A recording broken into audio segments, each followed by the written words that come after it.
Assalamualaikum warahmatullahi wabarakatuh. Perkenalkan, nama saya Kairunisa dengan NPM 1957041013. Di sini saya akan mempresentasikan hasil penelitian saya dengan judul pengaruh variasi komposisi semen beku, kapur, dan waktu perendaman terhadap kuat tekan, sifat fisis, komposisi kimia, struktur fasa, dan morfologi pada mortar. Di sini akan saya jelaskan ada 3 outline mengenai penelitian ini. Yang pertama itu ada bab 1 pendahuluan, bab 4 itu hasil dan pembahasan, yang terakhir itu ada bab 5 yaitu penutup. Untuk bab 1 itu pendahuluan dibedakan menjadi 2 bagian. Yang pertama itu ada rumusan masalah dan yang kedua itu adalah tujuan penelitian. Untuk rumusan masalah tersendiri di sini saya mengambil bagaimana variasi komposisi semen beku, kapur, dan waktu perendaman terhadap kuat tekan, sifat fisik, absorpsi, porositas, dan densitas, komposisi kimia, struktur fasa, dan juga morfologi pada mortar. Sedangkan untuk tujuan penelitian tersini yaitu untuk menjawab rumusan masalah sebelumnya, yaitu untuk mengetahui pengaruh dari variasi komposisi semen beku, kapur, waktu perendaman terhadap kuat tekan, sifat fisis yang terdiri dari absorpsi, porositas, dan densitas, komposisi kimia, struktur fasa, dan juga morfologi pada mortar. Lanjut yang kedua yaitu ada bab 4 yaitu hasil dan penelitian, hasil dan pembahasan. Di sini dibedakan menjadi 3 bagian. Yang pertama itu karakterisasi bahan baku, yang kedua itu hasil pengujian dari mortar semen, yang terakhir itu ada karakterisasi hasil dari semen mortar. Baik, yang pertama itu ada karakterisasi dari bahan baku. Di sini karakterisasi bahan baku karena saya menggunakan 3 bahan baku, jadi saya tiga-tiganya ini menggunakan karakterisasi, yaitu karakterisasi XRF. Yang pertama di sini ada karakterisasi dari semen beku. Bisa dilihat di sini ditunjukkan bahwasanya pada tabel 1 ini komposisi dari CaO ini merupakan komposisi terbesar, yaitu sebesar 47,64%, kemudian diikuti dengan SiO2 yaitu sebanyak 30,53%. Pada dasarnya untuk komposisi semen jenis PCC itu biasanya digunakan presentasi yang digunakan untuk pembangunan material itu minimal mengandung CaO sebanyak 45%. Jadi semen beku ini masih bisa digunakan untuk konstruksi bangunan, dalam hal ini pembuatan mortar. Kemudian ada yang kedua itu tabel 2 merupakan XRF dari karakterisasi kapur. Di sini bisa terlihat bahwasanya unsur dari CaO ini merupakan komponen unsur yang paling tinggi, yaitu mengandung CaO sebesar 92,97%, kemudian diikuti SiO2 dan kemudian Al2O3. Untuk karakterisasi kapur tersendiri itu menurut ASTM, karakterisasi XRF kapur bisa digunakan sebagai konstruksi bangunan itu minimal mengandung CaO sebesar 90%. Jadi kapur di sini bisa digunakan sebagai karakterisasi atau bisa digunakan sebagai penggunaan mortar semen yang digunakan untuk konstruksi bangunan. Kemudian yang terakhir itu ada XRF jenis tipe PCC semen. Di sini sama seperti sebelumnya, yaitu CaO mengandung nilai persentase tertinggi, yaitu mengandung CaO 59,36%, kemudian diikuti dengan SiO2 sebesar 22%.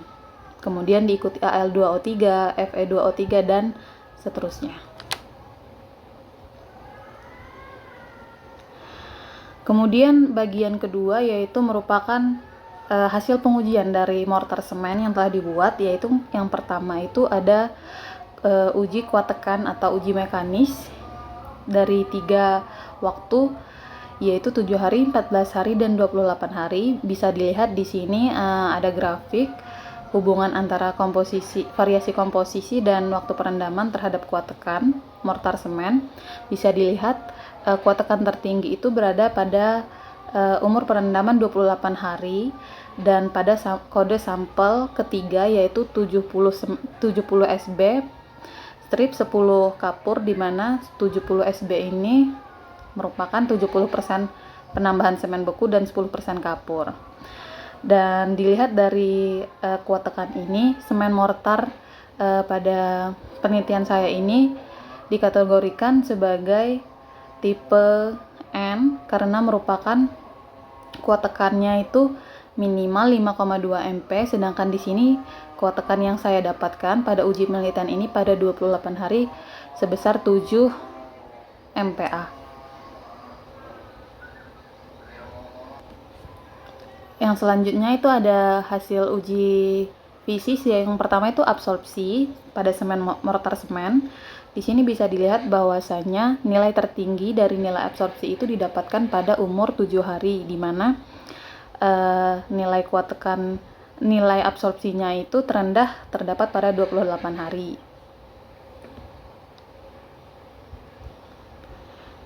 Kemudian ada juga uji dari porositas mortar semen. Di sini bisa terlihat bahwasanya porositas dan absorpsi itu merupakan uji yang sama-sama berbanding lurus, yang artinya 7 hari itu merupakan nilai maksudnya nilai 7 hari itu merupakan nilai porositas tertinggi dibandingkan dengan 28 hari. Dan di sini juga didapatkan pada kode sampel 80 SB strip 00K, atau bisa dikatakan 80 SB ini merupakan variasi komposisi 80% semen beku dan penambahan 0% pada kapur. Kemudian itu ada juga hasil uji dari densitas atau massa jenis dari mortar semen ini. Bisa dilihat kepada 3 waktu perendaman ini hasilnya itu lumayan tidak terlalu jauh, tetapi pada umur 28 hari merupakan nilai densitas tertinggi pada semen mortar semen. Hal ini juga berkesinambungan dengan nilai absorpsi dan porositas, di mana dikatakan bahwa jika nilai kuat tekan tertinggi, maka massa jenis yang didapatkan juga tinggi, berbanding terbalik dengan porositas dan densitas.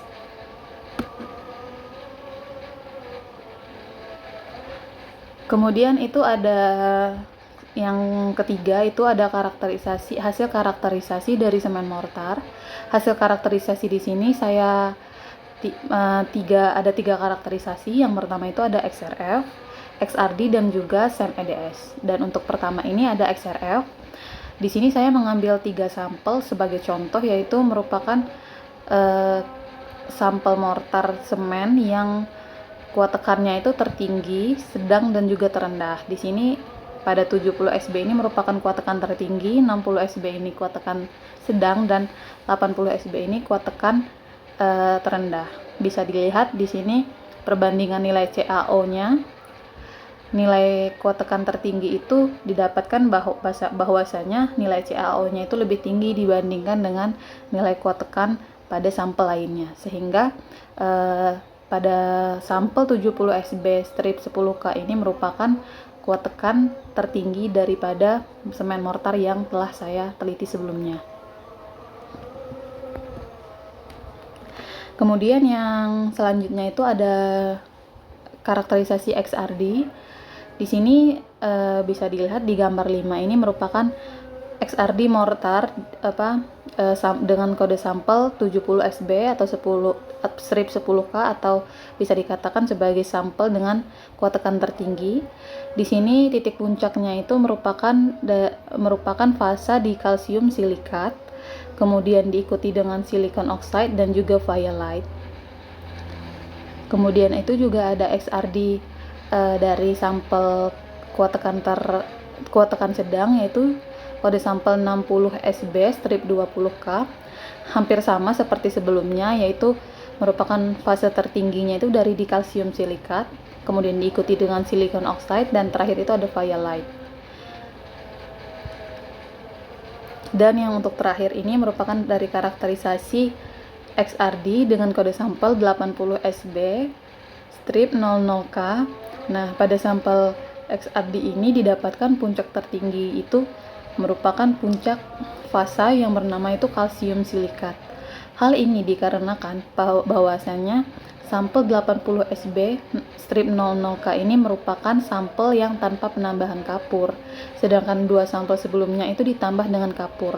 Karena di sini tidak ada penambahan kapur, maka didapatkan kalsium silikat karena tidak ada fasa-fasa kapur yang digunakan untuk penambahan dari mortar semen tersendiri. Kemudian itu ada SEM EDS, karakterisasi SEM EDS mortar semen.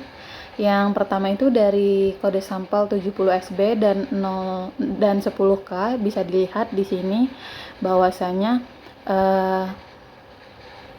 pada sampel 70 SB 10K ini merupakan lebih dominan warna biru muda, dan biru muda di sini menunjukkan bahwasanya mengandung banyak Ca, dan juga untuk warna ungunya itu mengandung Si.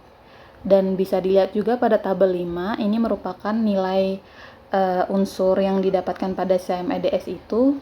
Yang tertinggi ada pada unsur Ca, yaitu sebesar 16,12%, kemudian diikuti dengan Si 4,78%. Kemudian yang kedua itu ada karakterisasi SEM EDS kode sampel 60 SB strip 20K. Di sini bisa dilihat juga bahwasanya warna dari biru muda dan ungu merupakan warna yang dominan pada sampel mortar kode 60 SB strip 20K ini, yang dimana untuk biru muda ini merupakan artinya itu merupakan unsur dari Ca, dan ungu itu merupakan unsur dari Si, dimana juga pada tabel 6 sudah dijelaskan bahwasanya sampel ini mengandung Ca 8,23% dan Si sebesar 3,46%.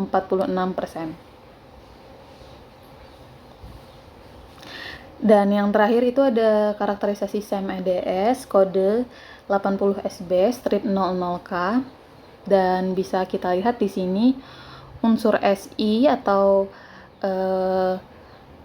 SEM EDS yang berwarna biru muda itu lebih dominan, dan juga dengan nilai Ca atau ungu di sini lebih bisa terlihat. Di sini penyebarannya sangat merata.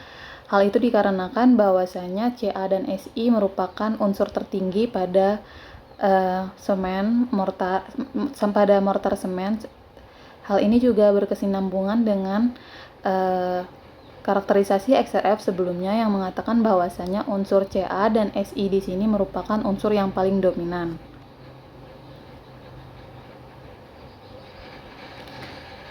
Kemudian yang terakhir ada bab 5, yaitu penutup. Pada penutup di sini dibedakan menjadi dua bagian. Yang pertama itu ada kesimpulan, dan yang terakhir itu ada saran. Untuk kesimpulannya tersendiri, mortar semen dengan kode sampel 70 SB strip 10K pada 28 hari merupakan mortar semen dengan kuat tekan tertinggi dan massa jenis yang tertinggi, yaitu dengan kuat tekan 7,3 MPa dan massa jenis sebesar 2,99 gram per cm kubik, dan merupakan nilai absorpsi dan porositas tertinggi, yaitu untuk absorpsi 9,48% dan 18,87% untuk nilai porositas. Kemudian pada mortar semen ini bisa dikatakan termasuk dalam kategori mortar N, karena kuat tekan tertingginya itu pada 28 hari itu kuat tekan minimumnya itu 5,2 MPa dan termasuk pada kategori mortar tipe N. Kemudian berdasarkan hasil karakterisasi XRF bisa dibilang bahwasanya komposisi kimia yang paling banyak pada mortar semen ini yaitu komposisi CaO, SiO2 dan Fe2O3. Kemudian berdasarkan XRD, ya, fase yang dominan didapatkan pada puncak kalsium silikat, dikalsium silikat, dan juga vialite. Kemudian untuk hasil SEM EDS tersendiri, untuk mortar 3 sampel yang telah diujikan, dominan warna atau penyebaran itu morfologinya terdapat pada warna biru muda yang merupakan Si, dan Ca yang dimisalkan pada warna ungu merupakan unsur dari Ca yang merupakan unsur penyebaran terbanyak pada mortar semen yang telah didapatkan. Kemudian ada saran untuk pembuatan mortar selanjutnya itu alangkah baiknya menggunakan variasi komposisi yang berbeda untuk mendapatkan hasil mortar semen yang lebih bervariasi dan kuat tekannya lebih tinggi. Kemudian untuk kualitas mortar semen beku diharapkan bisa menjadi salah satu bagian dari konstruksi bangunan yang nantinya diharapkan mampu bisa digunakan sebagai konstruksi bangunan untuk para pembangun.